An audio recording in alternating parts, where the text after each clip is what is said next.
బాధతో గుండె తడిసిపోలేద జగదీశ ఇటువంటి తల్లి నీకుంటే ఈశా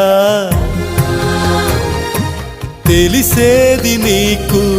ఈ తల్లి ఘోష నీ కన్ను అది చూడదా ఈ కంటి తడియారదా ఏ నోమునో చిందో ఏ పూజ చేసిందో పరమేశ నీ వరము పొంది మురిసింది ఈ కన్న తల్లి తన శ్వాసతో బంధమల్లి